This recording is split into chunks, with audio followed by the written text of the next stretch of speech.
Sejak hidupnya dimulai 4,6 miliar tahun lalu, bumi telah melahirkan dan memberi kiamat bagi bermacam spesies. Deretan keajaiban alam diikuti deretan bencana. Deretan keajaiban itu antara lain adalah munculnya makhluk bersel satu, lahirnya fotosintesis, evolusi makhluk multiseluler, munculnya banyak kingdom.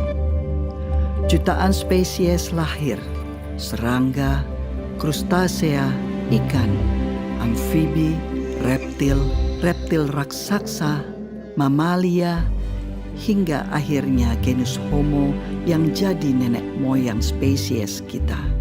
Sapiens lahir 2,5 juta tahun lalu.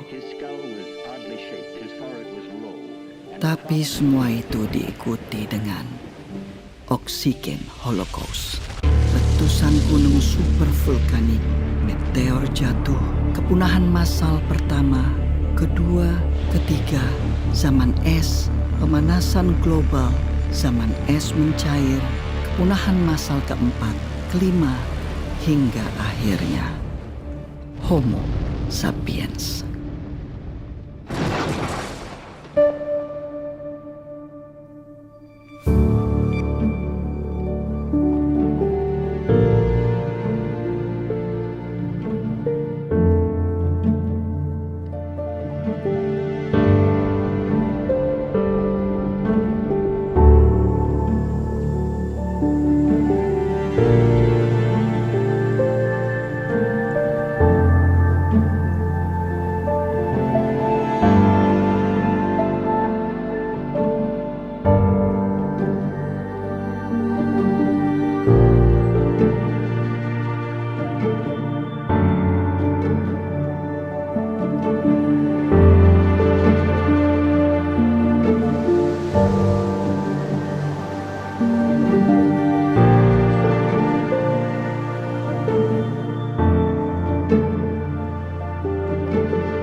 Peradaban sapiens hanya dalam usianya yang baru sekitar 12.000 tahun ini kemudian sudah bertanggung jawab untuk kiamatnya banyak sekali spesies.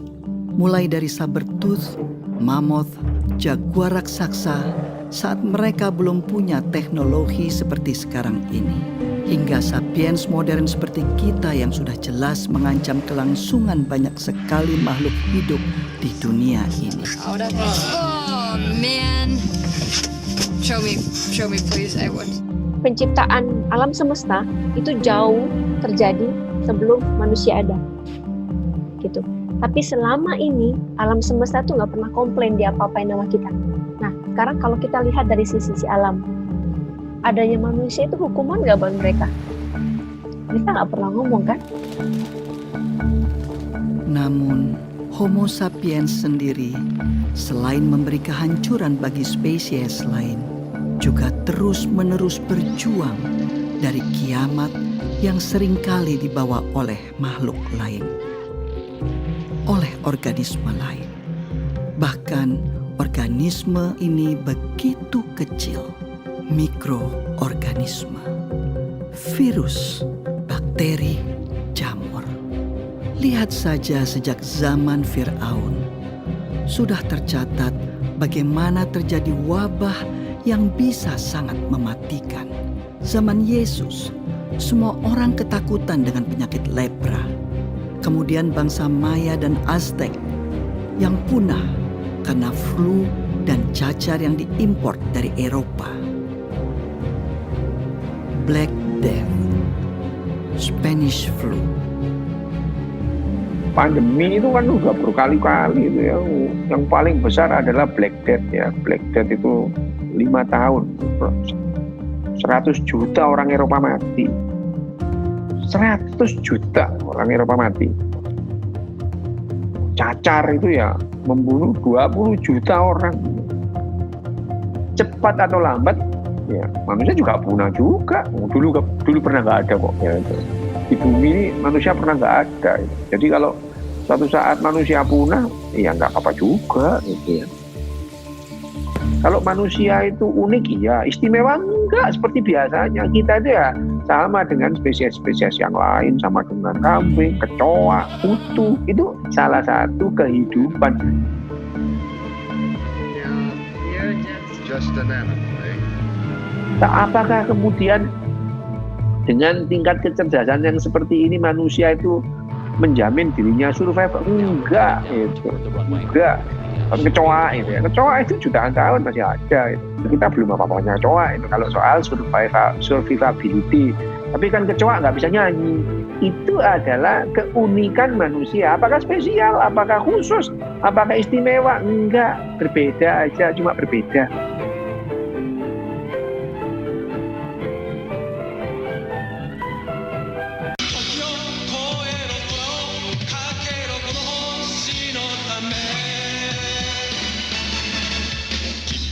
Belum pernah sebelumnya dalam sejarah panjang bumi, nasib semua makhluk hidup di dalamnya ditentukan oleh satu spesies saja. Kita, manusia.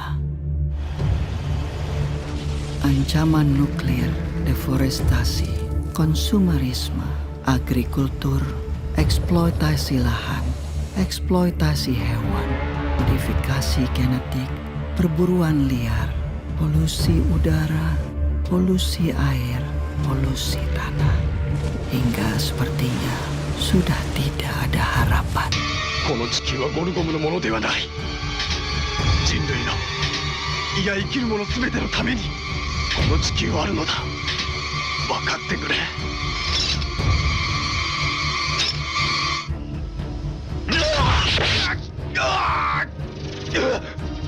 Manusia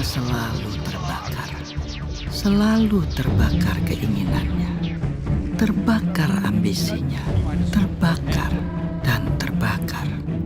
Tidak pernah tahu kapan cukup adalah cukup.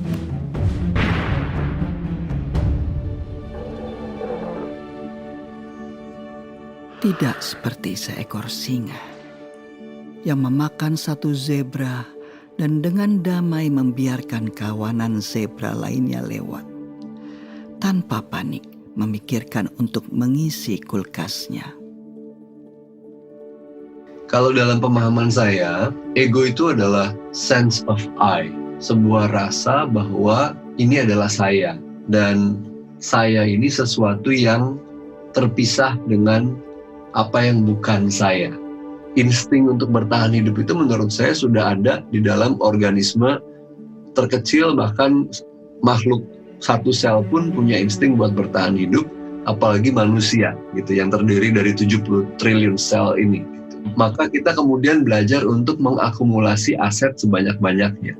Aset itu bisa macam-macam, bisa keterampilan, bisa kekuatan, bisa jabatan, bisa harta benda. Karena itu bagian daripada insting buat bertahan hidup yang bilang bahwa karena hidup ini tidak pasti, tidak bisa diramalkan, dan beresiko, maka saya demi bertahan hidup harus mengamankan saya dan semua perpanjangan dari saya, anak cucu maksudnya. Saya nggak peduli dengan yang lain, bisa artinya orang lain, bisa artinya planet bumi ini. Sehingga ketika dia dihadapkan pada dua pilihan, yang satu pilihan yang tidak merusak lingkungan hidup, yang satu pilihan yang merusak lingkungan hidup, basis pemilihannya bukan merusak atau tidak merusak, tapi mana yang akan memaksimalkan potensi saya buat bertahan hidup. Dia tidak melihat lingkungan hidup adalah bagian dari saya. Kita nggak ngeh bahwa tubuh kita ini dibentuk dari apa yang kita makan dari planet ini. udara ini adalah bagian daripada planet ini yang kita hirup. Gitu. Tapi kita nggak lihat bahwa dia terkoneksi dengan kita. Bahkan dia jadi bahan pembentuk dari bagi badan kita. Makanya kita bilangnya saya dan ini lingkungan. Padahal sebenarnya dia sangat terpaut. Secara biologis, secara filosofis, sangat terpaut. Chinese health authorities are still working to identify the virus behind a That the mysterious pneumonia that had broke out in Kasus positif virus corona pertama di Indonesia. Ada 2. Let's take a look at the global pandemic numbers now. There are more than 1.7 million cases of COVID-19 around the world. The U.S. is reporting more than 200,000 deaths. Kalau kita bisa menerima bahwa saya ini nggak superior, saya dan COVID-19 atau siapapun virus yang ada nantinya sebetulnya punya level yang sama. Kita sama-sama ada di alam semesta ini, mau sama-sama hidup kok. Tapi selama ini saya merasa di atas awan. Semua bisa saya lawan. Nah, ketika itu saya tidak bisa lawan, saya resah. Manusia jadi stres karena manusia pinginnya semua serba pasti. Gitu. Kapan ini virusnya selesai? Kapan ini ada vaksinnya? Kapan? Bulan berapa? Tanggal berapa? Tahun berapa? Berapa lama saya di lockdown? Berapa lama saya nggak boleh keluar dari rumah? Ketika kita sekalipun harus mendapatkan kesempatan atas penyakit atau apapun yang mampir di badan kita, perlu kita ketahui bahwa itu akan selesai. Selesainya seperti apa? Tidak ada yang tahu. Oke? Kita harus belajar menerima uncertainty, harus belajar menerima ketidakpastian. Akhirnya ada jeda. Untuk dunia berhenti, untuk manusia berhenti dan merenung, melahirkan cinta bagi sesama makhluk hidup yang lain, hewan atau tumbuhan, primata ataupun unggas, kecil atau besar, yang jauh ataupun dekat, yang kelihatan dan tidak kelihatan.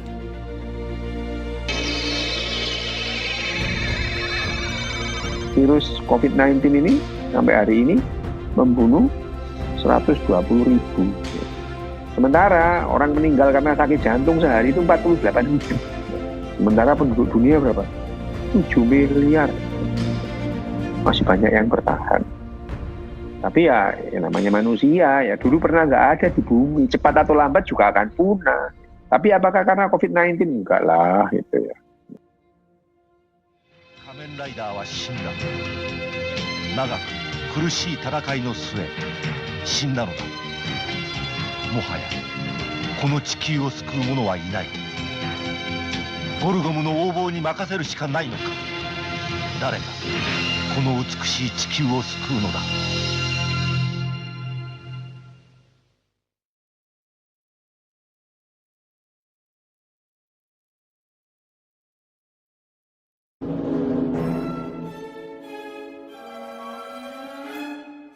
Sejak sejarah mulai tercatat, gangguan kesehatan mental manusia selalu lekat dengan misteri dan mitos. Pengidap gangguan jiwa lekat dengan stigma negatif seperti kesurupan, santet, sihir jin, muslihat setan, kutukan dewa, kutukan Tuhan. Dan secara global, stigma yang diskriminatif ini lekat terus hingga abad ke-18. Di otak itu ada ratusan sirkuit yang saling bertentangan, saling mendukung. Ada hormonalnya, ada neurotransmitternya. Akhirnya variasinya banyak. Seluruh bagian otak akan itu bertanggung jawab atas mental disorder. Bukan hanya satu atau dua bagian.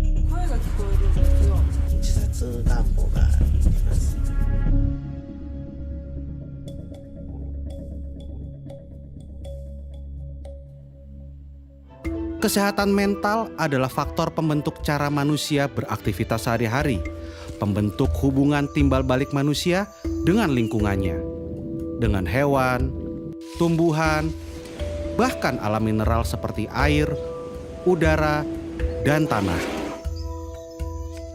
Sebenarnya kesehatan mental yang tidak dikelola itu punya implikasi besar terhadap kesehatan fisik kita, karena yang namanya kesehatan psikosomatis dan penyakit kronis itu banyak terkait dengan psikologis juga. Informasi, berita, percakapan-percakapan yang saya terima, yang saya serap, dan akhirnya tubuh saya digest. Kita resah, kita sedih.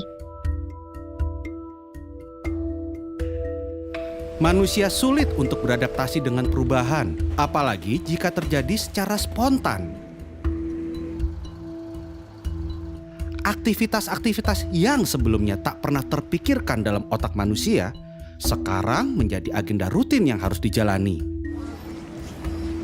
Otak manusia kaget, tubuhnya kaget, sistem sarafnya kaget.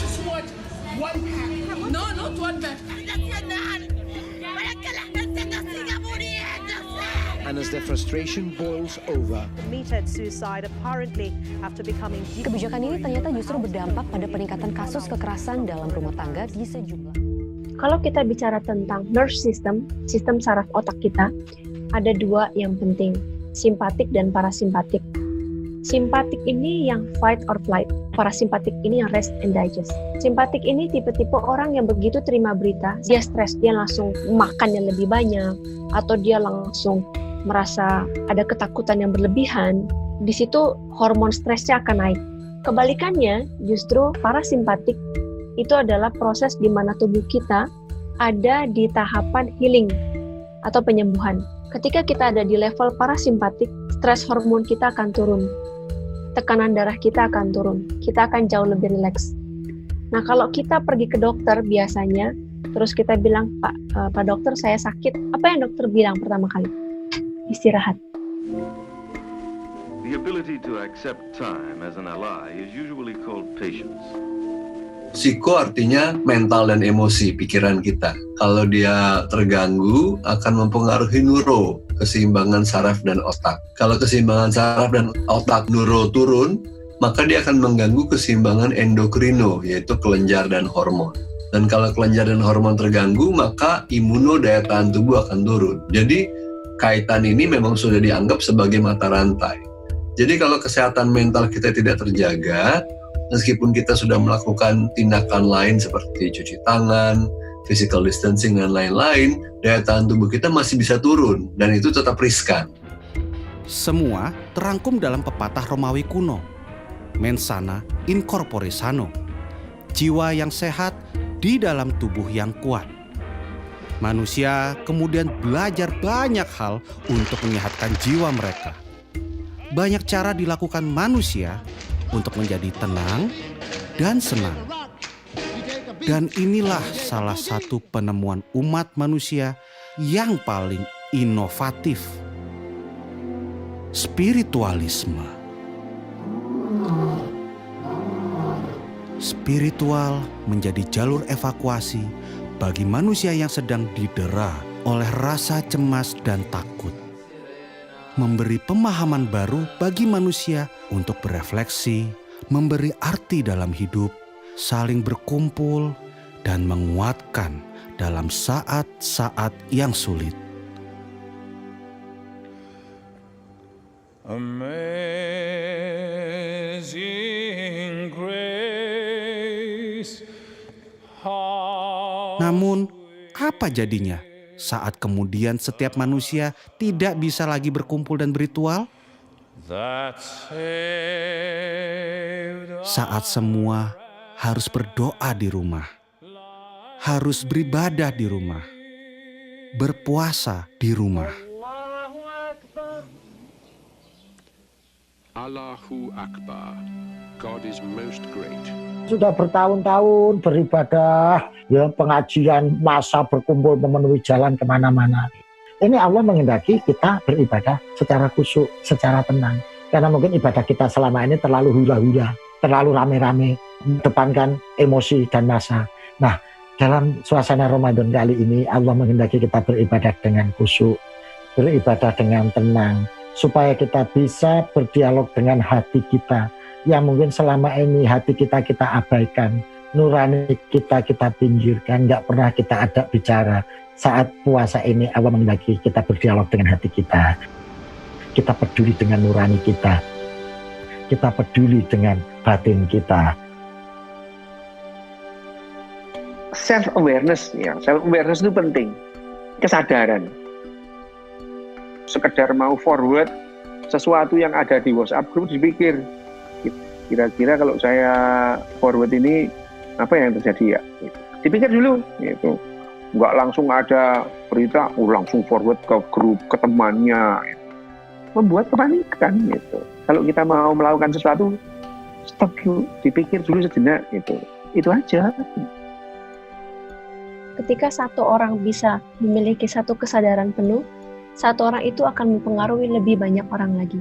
Itulah kenapa para nabi, para avatar Buddha, Yesus, Nabi Muhammad, dan lain-lain yang ada di sana, ketika bicara pada 10 orang, orang tersebut akan menerima. Sementara kalau ketakutan, ketika dia bicara kepada 10 orang, belum tentu 10-10-nya bisa menerima. Ada sedikit saja orang dengan penuh kesadaran, maka dunia ini akan terbantukan.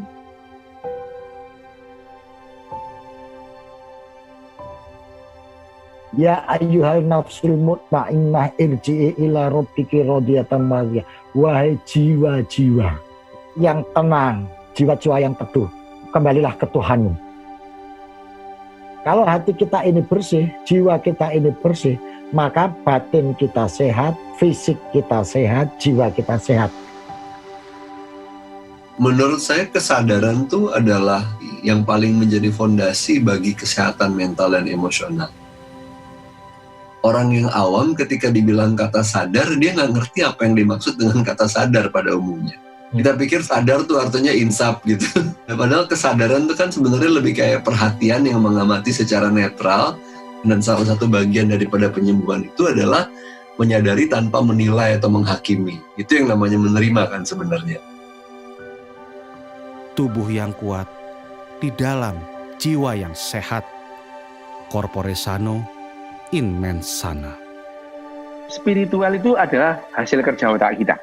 Jangan dibalik, gitu ya. Jangan dibalik bahwa spiritual itu mempengaruhi otak. Bukan, spiritual itu juga hasil kerja otak kita. Diperlukan nggak sih manusia? Perlu untuk ketenangan. Kalau tidak ada spiritualitas itu manusia itu lebih gampang menderita, gitu ya. Lebih gampang menderita.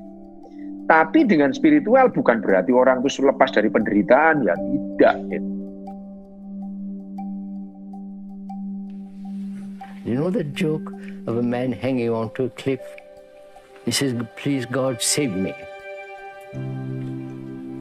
And God says, "Have faith and jump."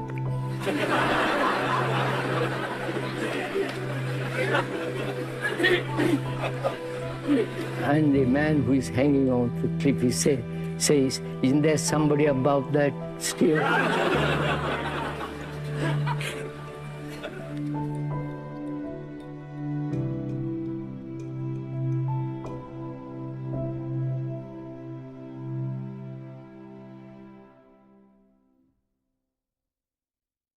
There are only three kingdoms: animal, vegetable, and mineral. Maybe this little thimble belongs to a kingdom all of its own. The fourth kingdom. The kingdom of plastics. Plastics? Banyak alasan mengapa plastik menjadi salah satu bagian yang tidak bisa terpisahkan dari peradaban manusia modern. Murah, tahan lama, dan praktis. We use plastics in every aspect of our lives. Engineering, the home, decoration, medicine, art, and games. Segala macam alasan mendukung terciptanya plastik. Plastics come from many different raw materials. Saat itu, penggunaan kantong kertas dianggap membahayakan lingkungan. Semakin banyak kantong kertas, semakin banyak pohon yang ditebang. The demand for a wood that will not rot, that termites will not eat, that fire... Plastik ini adalah benda yang relatif baru ditemukan oleh manusia, kemudian baru dibuat secara masif itu mulai dari tahun 1950-1960. Produksinya kalau kita bandingkan sekarang itu 20 kali lipat lebih kecil. Sekarang itu adalah zaman plastik. Karena apa sih nggak pakai plastik? mulai dari kacamata saya plastik, baju kita kebanyakan plastik, apapun kayaknya itu udah plastik gitu.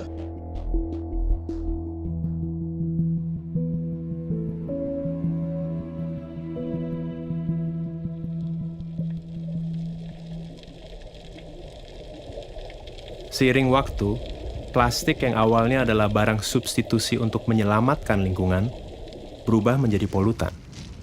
Tentu hal itu terjadi karena penciptanya, kita, manusia.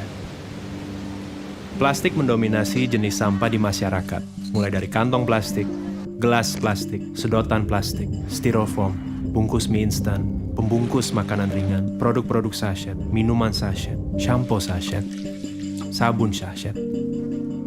Kita di Indonesia permasalahan paling besarnya mungkin di single use plastik. Alasan dari para industri yang menjual produk-produk dalam sasetan itu adalah karena daya beli masyarakat di Indonesia yang lemah. Karena ketika dijual dalam bentuk langsung 500 gram, mereka nggak sanggup beli. Indonesia ini unik banget, karakter sampahnya ini berbeda satu daerah dengan daerah yang lain. Mayoritas sampah di ibu kota dikirim begitu saja ke TPA gitu, dan setiap 2 hari sampah ibu kota Jakarta itu bisa membangun 1 candi Borobudur banyaknya. Sifatnya yang sangat sulit terurai, pelan-pelan menjadikan plastik sebagai penghuni tetap bumi. 80% sampah itu berasal dari kegiatan yang ada di darat, 20% berasal dari kegiatan yang ada di laut. Bahkan di Palung Mariana, di sana udah ditemukan sampah plastik. Berarti sampah plastik itu ada di tempat yang banyak orang sampai tidak pernah ada orang masuk ke dalam sana. Plastik yang manusia gunakan untuk membungkus dan memberi umur yang lebih panjang bagi makanan mereka, kemudian menyelinap masuk ke piring mereka. Tanpa sadar, manusia juga menimbun plastik berukuran mikroskopik dalam sistem pencernaannya. Kita baru aware terhadap polusi plastik itu mungkin baru tahun 2000-an lah gitu, di mana laut kita ternyata ada 5 triliun pieces plastik dan kemudian ada lebih dari 250.000 ton plastik gitu di laut, yang kemudian ini akan terakumulasi di biota-biota yang pada akhirnya dikonsumsi oleh manusia.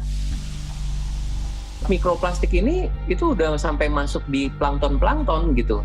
Zooplankton dimakan oleh ikan yang lebih besar, kemudian ikan yang kecil itu kemudian dimakan sama yang lebih besar lagi, pada akhirnya ditangkap oleh nelayan kita, dan kemudian ada di pasar ikan kita, pada akhirnya ada di meja makan kita gitu, ikan itu gitu. Nah kalau misalnya ini sudah dimakan, itu justru malah lebih bahaya. Ada yang namanya nanoplastik lebih kecil dari 1 mikron, itu bisa langsung masuk ke saluran darah. Bila itu terjadi, bisa masuk ke saluran sistem saraf pusat, dalam hal ini adalah otak. Manusia mulai sadar, bom waktu bernama plastik sudah berdetak sejak awal diciptakan. Mereka mencari cara untuk menjinakkan bom waktu ini, atau setidaknya melambatkan waktu. Yang justru harus kita lakukan adalah kita mencari bahan pengganti yang kuatnya sama seperti plastik, yang fleksibelnya sama kayak seperti plastik, tetapi dia ramah lingkungan. Dari 7 spesies plastik yang hanya bisa di-recycle tuh hanya 2. Nah, ketika itu kotor, jorok, 1 kontainer yang ternyata tercemar oleh bahan yang tidak bisa di-recycle, akhirnya nggak bisa di-recycle gitu. Ends up-nya di penimbunan gitu, pembuangan sampah, karena nggak bisa di-recycle. Atau kemudian karena nggak bisa di-recycle, yaudah gue bakar aja insenerator. Permasalahannya adalah masalah tata kelola, khususnya juga di Indonesia. Kalau kita menggunakan instrumen kesadaran gitu ya, harus sadar dulu, itu butuh waktu yang lama, sedangkan sampah dan masalahnya itu sekarang gitu. Jadi setiap orang itu wajib memilah sampah, itu namanya wajib, ya harus ada konsekuensi kalau tidak dilakukan. Gubernur DKI Jakarta Anies Baswedan mengeluarkan peraturan gubernur tentang larangan penggunaan kantong plastik. Larangan penggunaan kantong plastik. Keluarkan peraturan gubernur tentang pelarangan penggunaan plastik. Pergub larangan penggunaan kantong plastik sekali pakai untuk larangan regulasi gaya hidup baru dan slogan-slogan tentang bahaya plastik terus didengungkan agar umat manusia punya satu pemahaman yang sama tentang plastik. Sampai bahkan kadang berdengung dan terdistorsi dalam jargon dan slogan yang kosong. Pasca 1 Oktober, penggunaan kantong plastik Greenwashing. trennya? Apakah meningkat, menurun, atau seperti apa? Manusia mana sih yang nggak pakai plastik? Kayaknya nggak ada. Jadi yang harus kita lakukan duluan adalah kita menutup keran dari sampah plastik, sumber sampah plastik. Dengan cara kita mengurangi konsumsi plastik itu, terutama konsumsi plastik yang sekali pakai. Baik mana antara daur ulang dengan buang sampah sembarangan, ya tentu baik daur ulang. Tetapi daur ulang butuh proses. Baik mana daur ulang dengan pakai ulang, ya lebih baik pakai ulang daripada kita kemudian melakukan upaya proses daur ulang, ya lebih baik kita pakai ulang. Nah, dari mana lebih baik mana pakai ulang dan reduce atau pengurangan, ya lebih baik pengurangan juga itu. Dan ini sangat erat kaitannya dengan pola hidup dan keputusan konsumsi kita itu ya. Bagaimana kita memilih barang, bagaimana kita memilih produk pada saat kita mau melakukan belanja. Jangan sampai kita menghasilkan sampah gitu. Tahun 2050 kita akan susah-susah. Kemana-mana kita ngambil ikan, dibuka, isi perutnya isinya plastik. Yang ujung-ujungnya itu karena kita. Makanya kita harus berbuat sesuatu supaya sampah plastik ini tidak kembali lagi ke manusia. Yang paling bagus ya, saya akan menjaga lingkungan karena lingkungan ini akan kita wariskan ke anak cucu kita, ke keturunan kita. Pilihannya ada di kita.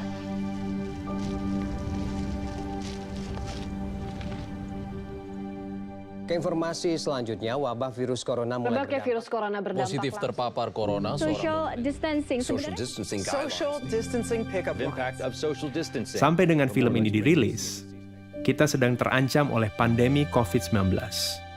Pandemi membuat manusia mengambil jarak dengan sesama, juga dengan plastik.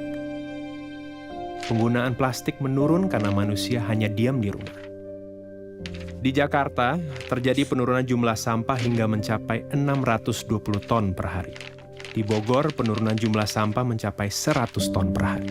Now the coronavirus has taken over as the biggest worry for many, as air pollution has dissipated. So yes, we are seeing significant emissions reductions. Kualitas udara di Indonesia, khususnya kota Jakarta, jauh lebih bersih lantaran wabah virus corona, polusi udara di China justru berkurang drastis. The ozone layer of our planet is now healing.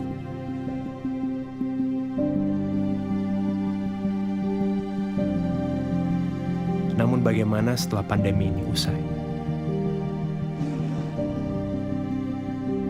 Nah, kalau saya berpikir, nanti kalau saya sudah mati, kemudian nanti ditanya malaikat, kamu dulu ngebuang sampah berapa banyak nih?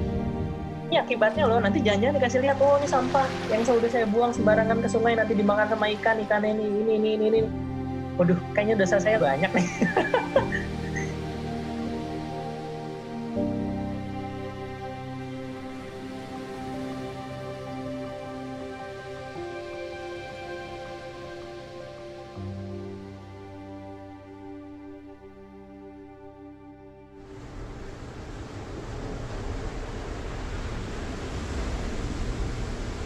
Air. Dalam satu tetes air, ada berjuta kehidupan, berjuta bentuk. Yang kamu lihat sekarang ini bukanlah luar angkasa. Ini adalah sebuah galaksi tersendiri, semesta tersendiri, dalam setetes air. Pencarian tanda kehidupan di ujung semesta selalu berasal dari pencarian akan air. Liquid water has been found on Mars. Scientists have suspected that frozen water could survive in permanently shadowed craters. NASA's Hubble Space Telescope has directly imaged what may be plumes of water vapor on Jupiter's icy moon Europa. Di tangan eksploitasi manusia, air menjadi sumber hidup, sumber peradaban, sumber energi, transportasi, industri, agrikultur, rekreasi, dan akhirnya gaya hidup.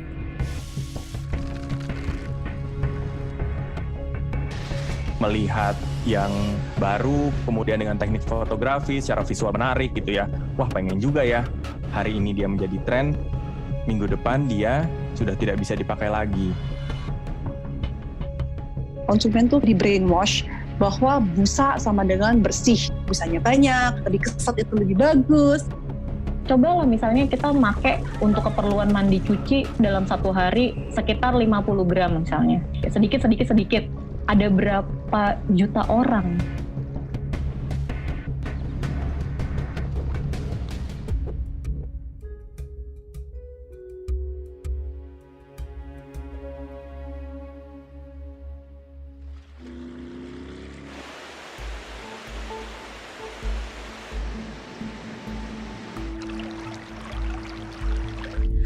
Air yang kita anggap akan dan selalu ada, bukanlah sesuatu yang selalu ada dan berasal dari bumi. Air berasal dari luar planet ini. Dari meteor-meteor yang dinamakan carbonaceous chondrite yang kaya akan H2O dan karbon. Meteor dan asteroid es yang kaya akan air ini dalam sistem tata surya terbentuk di luar batas leleh matahari. Dan selama proses penciptaan bumi, terus datang dan bertabrak-tabrakan dengan bumi. Jika kita perhatikan baik-baik, laut, atmosfer, dan segala yang ada di lapisan terluar bumi ini sangat tipis dibandingkan dengan mantel dan inti bumi. Jumlah air sangat sedikit dan terbatas, terutama jumlah air tawar dan air bersih. Bayangkan, hadiah yang sangat langka dari semesta untuk bumi ini. Hadiah berupa air, berupa kehidupan.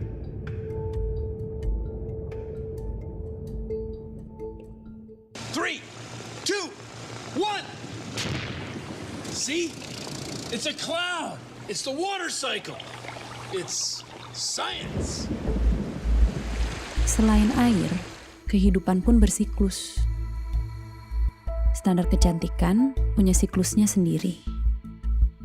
Standar tubuh yang ideal, kulit yang ideal, wajah yang ideal, penampilan yang ideal, pakaian yang ideal.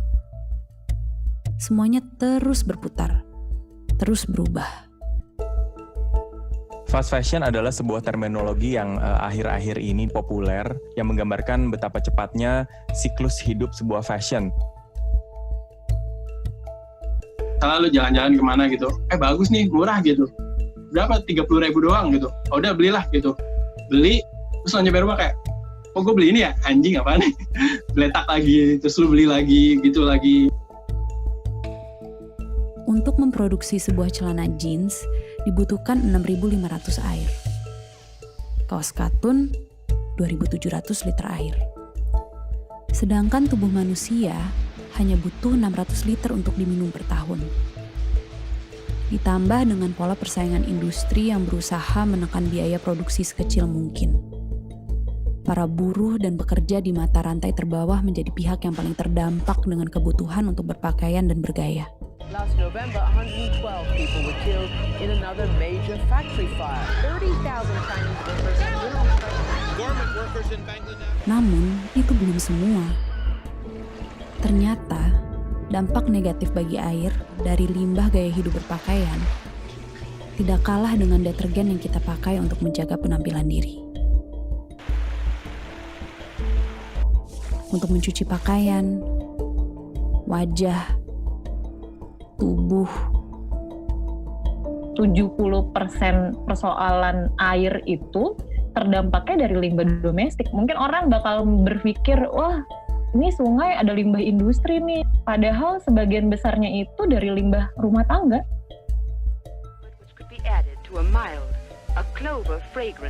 SLS adalah bahan kimia yang wajar ditemukan di dalam kandungan produk-produk pembersih dan kecantikan. Beberapa penelitian mengaitkan kandungan ini dengan resiko kanker, iritasi kulit, dan pencemaran lingkungan. Senyawa ini biasanya ditambahkan di sabun atau di skincare gitu ya, menghasilkan busa gitu. Jadi dia bisa membilas kotoran, bahkan minyak. Other kind can give you you never in all your dishwashing life. Bisa aja sabun yang nggak ada busa dan bersih. Pelan-pelan tuh konsumen itu kayak di brainwash bahwa sabun makin banyak bebusanya itu tuh makin bersih. Padahal it's actually not true. Busanya ini nggak mudah degradable, kayak masuk ke water stream kita, masuk ke sewer dan yang lain-lain. Ini yang menjadi problem. Nggak pernah kepikiran kan, selama ini kita pikirin fokusnya di packaging, di plastik, dan segala macam. Tapi ternyata ya nggak kelihatan itu loh yang udah disiram masukkan ke selokannya itu yang kita nggak pernah nggak pernah pikirin gitu kan. Ternyata itu dampaknya tuh jauh luar biasa, lebih gila lagi. Mau nggak gitu mandi di hari pertama, nanti mandi lagi di hari ke-10 gitu misalnya, karena biar nunggu LAS-nya larut dulu misalnya di alam gitu. Sebuah penelitian di Institut Aerospace Stuttgart menemukan bahwa air menyimpan suatu bentuk memori secara mikroskopik. Dari satu gelas air yang sama, saat diteliti tiap orang berbeda, gambaran mikroskopik yang dihasilkan juga sangat berbeda. Menghasilkan memori air yang berbeda. Saat satu jenis bunga dimasukkan ke dalam air, lalu air tersebut diambil dan dilihat secara mikroskopik, hasilnya menyerupai bunga tersebut. Saat jenis bunga lain yang dimasukkan, kemudian secara mikroskopik pun visual yang ada berubah. Semesta yang ada berbeda. Semesta seperti apa yang ada di dalam setetes air deterjen? Memori seperti apa yang kita rekam untuk semesta lewat tetes-tetes busa tersebut?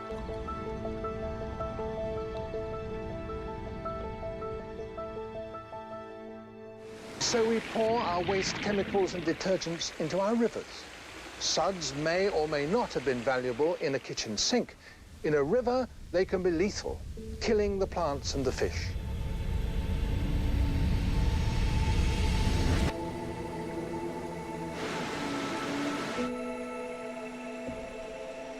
Mencintai udara, mencintai air, mencintai bumi dan segala isinya bukan sesuatu yang baru. We shouldn't so exploit natural resources that we destroy them. Common sense, you might think. Sejak tahun 90, istilah upcycle muncul dan populer. Upcycle yang berarti memanfaatkan barang-barang bekas untuk memberi nilai yang lebih, mengupgrade gerakan recycle yang hanya sekadar mendaur ulang. Upcycle mengajak kita kembali mengingat cara hidup nenek dan kakek kita, yang penuh pertimbangan, tidak boros, yang penuh kesadaran dalam konsumsi. So she takes her time and sees that everything she gets is fresh and good. Pandemik yang terjadi membawa orang merubah prioritas hidup. Kita jadi lebih mementingkan apa yang kita pikirkan. Buah pikir kita menjadi lebih orisinal dan lebih otentik karena tidak terbungkus oleh kebutuhan-kebutuhan kita untuk menunjukkan siapa diri kita. Yang tadinya tidak bisa keluar rumah kalau tidak pakai baju merek ABC dengan parfum ABC dan makeup ABC, sekarang menjadi lebih simple untuk menyikapi dirinya gitu. Prediksi 10 tahun ke depan tuh orang lebih memilih merepair atau merenew atau memperbarui bajunya dia yang udah ada dibandingkan dia beli baju baru. Tempat gua aja itu kan tukang jahitnya dekat pasar, ada kain sisa di sana. Kalau misalnya tuh kain kagak diambil, itu diambil sama tukang bakso, sama tukang soto yang ada di pasar Kebayoran Lama. Itu buat lap gerobak, selesai itu dibuang. Terus akhirnya gue kesana, itu gue ambil, gue bawa pulang. Terus gue olah di rumah, gue potong-potong, gue komposisiin. Itu gue oper lagi ke abangnya. Terus nanti dia yang ngejahitin. Jadi kayak secara nggak langsung tuh kain sisa dari tempat dia yang nggak kepake. Itu bisa ngasilin duit buat dia. Kesadaran tentang kosmetik fair trade dan ramah lingkungan sudah dimulai sejak tahun 70-an. To seek out only natural, sometimes crazy-sounding ingredients. Bananas for her shampoos, mud creams from India. Dan walaupun pada akhirnya para pelaku kosmetik fair trade dan sadar lingkungan terus tergilas roda industri, jejak perjuangan kosmetik ramah lingkungan terus tumbuh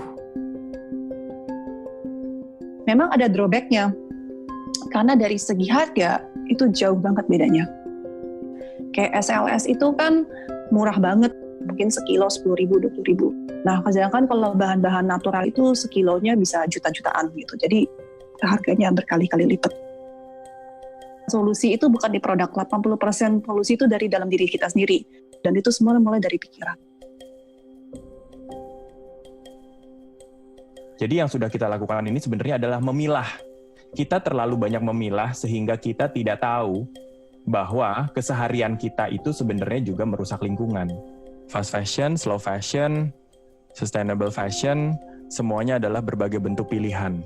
Di satu pihak, fast fashion juga dibutuhkan karena ada orang yang tidak bisa membeli barang-barang slow fashion karena kebanyakan slow fashion harganya juga tinggi. Apakah kemudian berhenti membeli kaos? Nggak juga. Bukan industri yang harus dicolek, tetapi diri kita dan mindset kita yang harus dicolek. Butuh nggak sih lo kaos? Lo kan kaosnya udah banyak. Akan memberikan sebuah value nggak untuk diri lo? Karena sebenarnya, kalau buat saya, mencipta fashion itu adalah memberikan solusi. Menjadi sebuah titik bersyukur pada diri sendiri. Air itu seperti cerminan sih.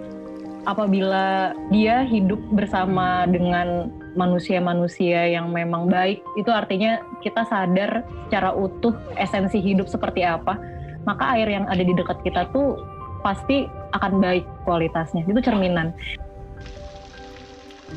Di tengah rumitnya permasalahan pencemaran air, pemanasan global, kualitas hidup para buruh, konsumerisme dan industri, serta berbagai macam keruwetan yang kelihatannya sangat kompleks. Mungkin kita bisa memulai perubahan yang sangat nyata dengan cara yang sangat sederhana. Lewat gaya hidup, lewat pakaian, dan sabun.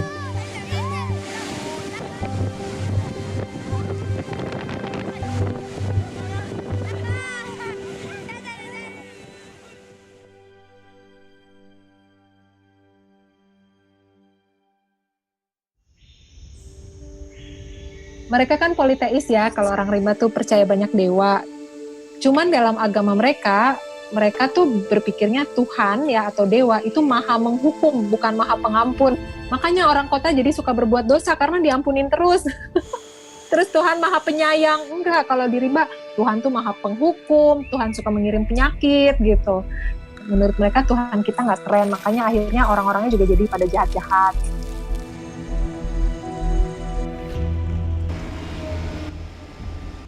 Bunuh diri, kalau kita tidak menjaga hutan kita itu bunuh diri, dan udah kelihatan kan sekarang.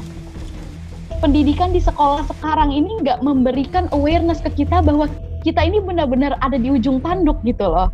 Kita ini sebenarnya lagi menghadapi kepunahan massal gitu loh. Sekolah dan sistem pendidikan di Indonesia nggak memberikan awareness tentang itu.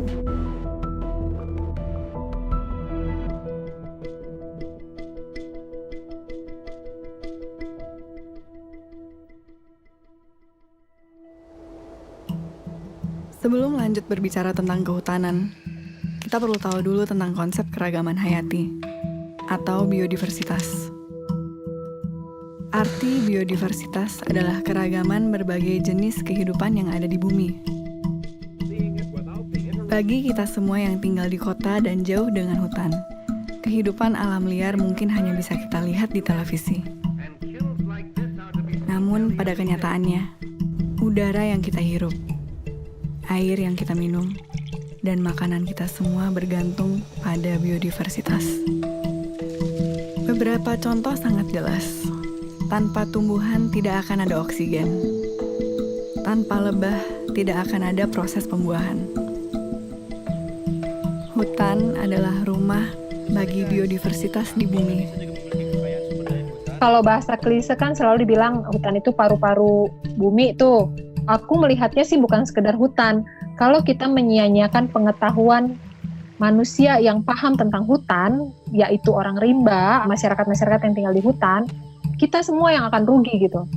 Di bumi sudah ditemukan 1,7 juta spesies makhluk hidup dan diperkirakan ada 9 juta spesies yang belum ditemukan dan tercatat. Namun, hanya sejak 40 tahun terakhir, jumlah hewan liar di dunia berkurang hingga separuh. Separuh.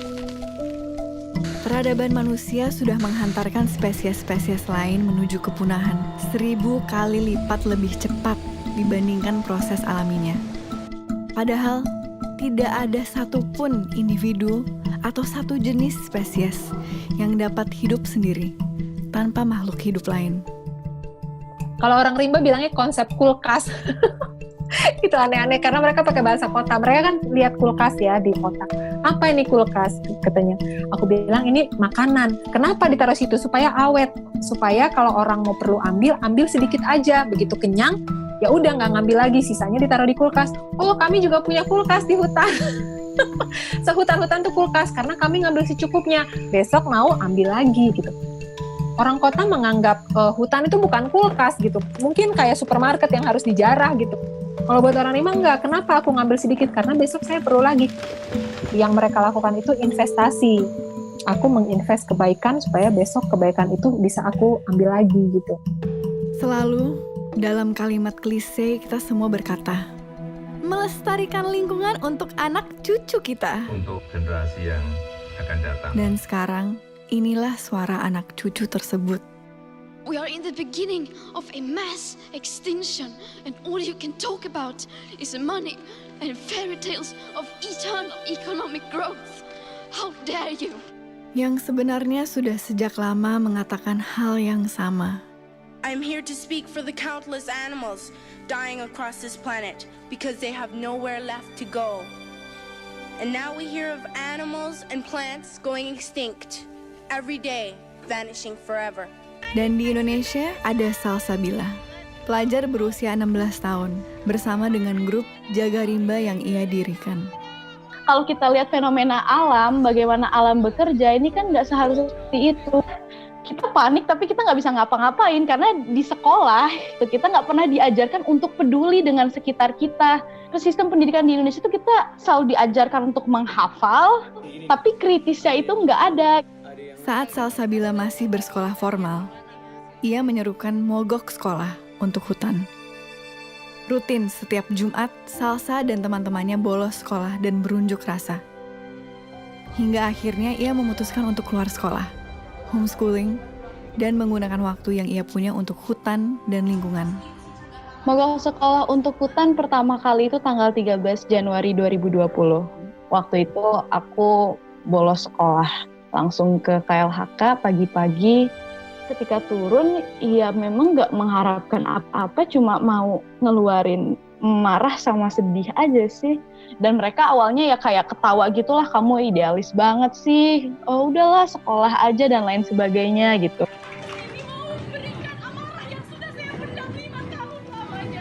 Sebetulnya kalau mau ke sekolah itu konsepnya Greta itu ya. Saking keselnya dia terhadap situasi yang ini kok hanya ngomong aja ini para pakar dan semua ini ya. Nah, tapi kalau di Indonesia itu tidak perlu dilakukan, justru minta waktu kepada sekolah untuk menyampaikan pesan-pesan mereka, tidak justru meninggalkan sekolah.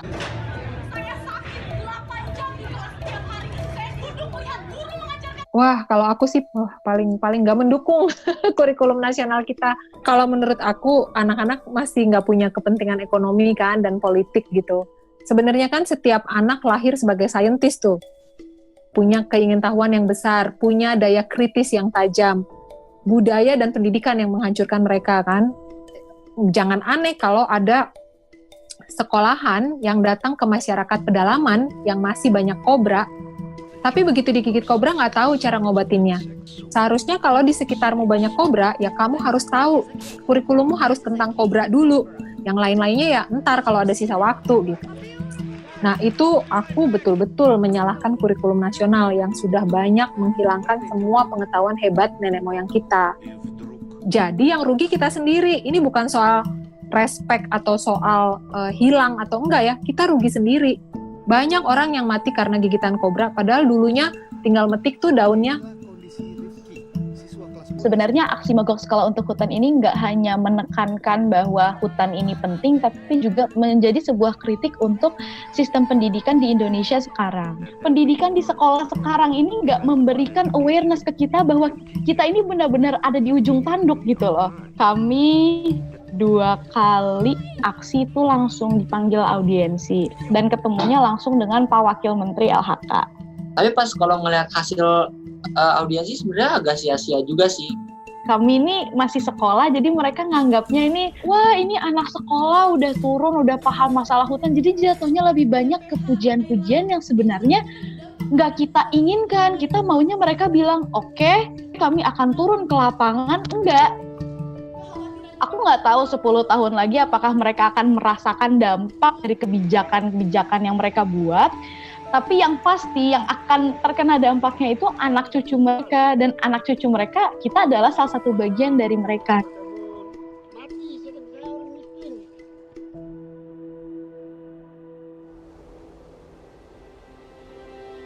Hutan yang damai juga rupanya menyimpan koneksi yang kuat dengan patogen. Kebanyakan patogen tidak berbahaya bagi penghuni hutan, karena mereka telah melalui proses evolusi bersama di hutan. Namun, kemudian menjadi sangat berbahaya saat bertemu dengan manusia kota. HIV, Zika, malaria, Ebola, Nipah, semuanya berasal dari daerah perbatasan hutan yang digunduli.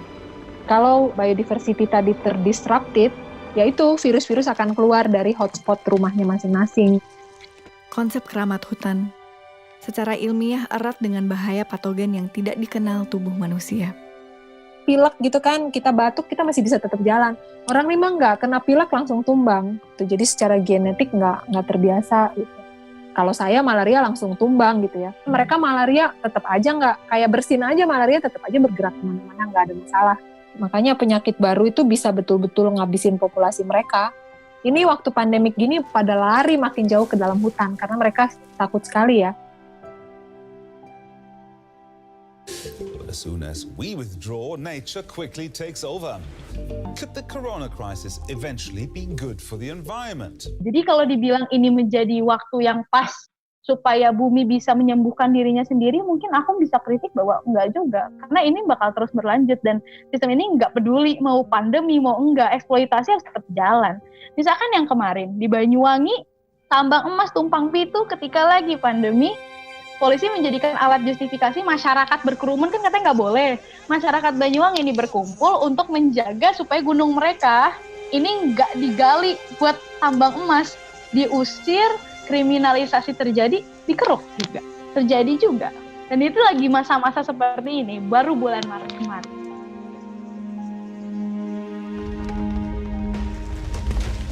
Rusaknya biodiversitas juga berpengaruh langsung pada perubahan iklim dan global warming.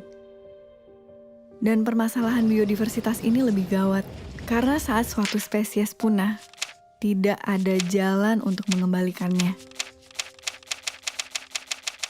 Namun, kita semua bisa berperan langsung untuk mencegah hal itu.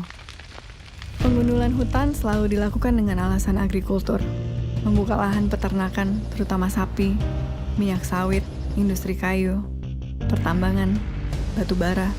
Ini adalah produk-produk yang kita konsumsi setiap hari, non-stop.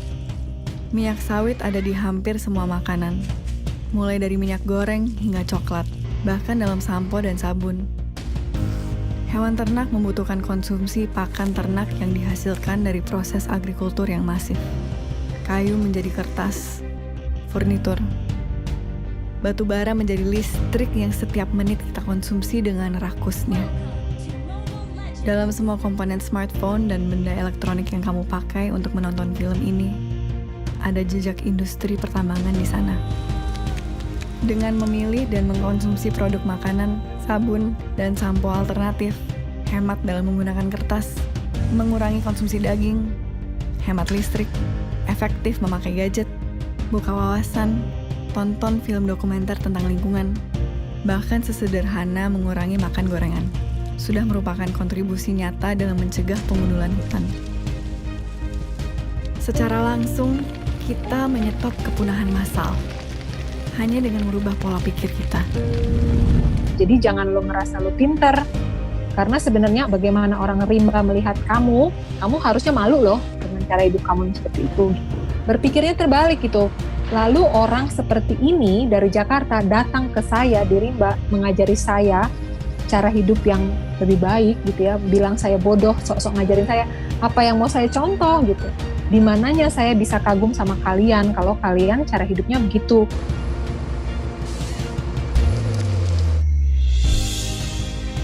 Tanpa hutan, tidak ada biodiversitas. Tidak ada lagi ekosistem. Tidak ada oksigen. Tidak ada lagi air. Tidak ada lagi kehidupan. Bumi ini bukan sekedar batu besar berpenghuni yang berputar mengelilingi matahari. Kehidupan bukan hanya berada di permukaan bumi. Bumi adalah kehidupan itu sendiri. Tanpa bumi, tidak ada kehidupan. Mana mungkin sebongkah batu yang mengelilingi matahari ini adalah makhluk yang hidup dan sadar, seperti kita. Manusia dengan otak dan kesadarannya adalah cerminan kesadaran kolektif bumi.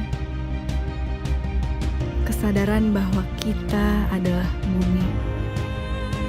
Bumi yang menjadi sadar dengan eksistensinya. Kesadaran bahwa kita semua dalam kehidupan ini saling terkait. Tidak peduli apa spesiesmu, negaramu, sukumu, apalagi agamamu atau Tuhanmu.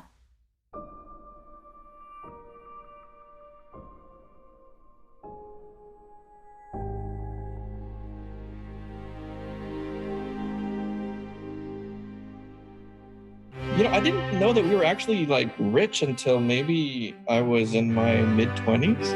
Sometimes they just think about buying like a house and they just sign a check and they buy it, you know, or they want to buy a car and they pay in cash, you know. I didn't understand what leasing was until I was in university. If you told me that it's not fun to be in a private jet, I'd be lying. Like if someone asked you, hey man, you want to fly my private jet? I'm like, sure dude, why not? I also thought like, it's like, why is it that they have like a 7 Series BMW and a 5 Series and a 3 Series? Like, why don't you just buy the best, you know? It's like, why bother with something cheap? That took a while for me to understand, to be honest with you.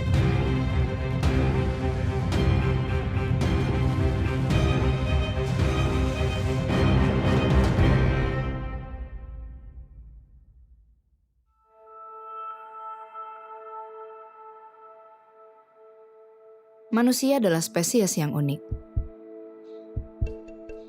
Mungkin secara sepintas, kita menganggap otak yang besar dan daya intelektual yang tinggi adalah sesuatu yang membuat kita istimewa. Namun, keunikan manusia yang paling utama adalah kemampuan kita sebagai spesies untuk membangun sebuah kesadaran kolektif, untuk membangun sistem. Mulai dari sistem suku, agama, birokrasi, kerajaan, kapitalisme, demokrasi, pasar saham, bahkan media sosial. Sistem diciptakan secara kolektif. Namun ironis, dalam sebuah sistem selalu akan ada mereka yang berada di atas dan mereka yang berada di bawah. Ada yang kaya, ada yang miskin. Ada yang populer, banyak yang tidak. Dan semua manusia yang berada dalam sistem tersebut akan selalu menjadi bagian dari perlombaan untuk mencapai puncak. Menjadi yang paling berkuasa, menjadi yang paling kaya, menjadi yang paling populer, dan berharap menemukan bahagia di sana. Kalimat klise, uang tidak membawa kebahagiaan, terdengar sangat naif. I went to Stanford and I grew up in a lot of very good schools in San Francisco. But when I went back to Indonesia and I want to understand people, just the way that you want to interview me in Indonesian and I can't. I probably lived about 20 years of my life in the family business, just basically being a puppet of my parents. And a lot of people probably look at me and say like, hey, I'm really lucky, I'm born into a rich family. I could have whatever I want, and my family is very influential, so I should have it good. Like, all the doors should be open to me. I should be happy, I should be lucky. The part that really made me feel sad was I wasn't happy. And and I can't talk to anybody about it, because if I talk to anybody, they say, hey, you should be happy, because look at you compared to everyone else. One of the things that's hard about being in a family that has, a lot of status and power is that you can't really talk to anybody, because you're told that you have to be careful, it's lonely actually being in this position. And as I talk to other peers in different families, of similar background, I know many who feel the same way. It's a common thing. It's not just something to do with me. And my parents worked really late hours, and so I was often in the office until 2 o'clock, 3 o'clock, 4 o'clock in the morning, sometimes 5 o'clock in the morning. Nothing I did felt was right in front of their eyes. I started having lots of personal problems, and my health was failing. My doctor said I had a liver problem. They said that if I continued that way, I'm going to get cirrhosis and get cancer. And so that was a really, really low point in my life. Uang hanya bisa membawa kebahagiaan sampai ke level tertentu. Korelasi tingkat kebahagiaan berpengaruh erat dengan uang, karena akan sulit untuk hidup bahagia saat kebutuhan dasar, pendidikan, kesehatan, dan rasa aman belum terpenuhi. Sejak 2016, istilah negara maju dan negara berkembang sudah tidak lagi digunakan oleh PBB. Hans Rosling, seorang ahli statistik dari Swedia, membagi negara-negara dunia menjadi 4 level berdasarkan rata-rata penghasilan di negara tersebut. Di negara level 1, sumber air berasal dari sumur. Makanan hanya satu jenis tanpa variasi. Tidur beralas tikar. Alat transportasi adalah kaki. Di negara level 2, mulai ada variasi makanan. Mereka bersepeda dan tidur di atas kasur.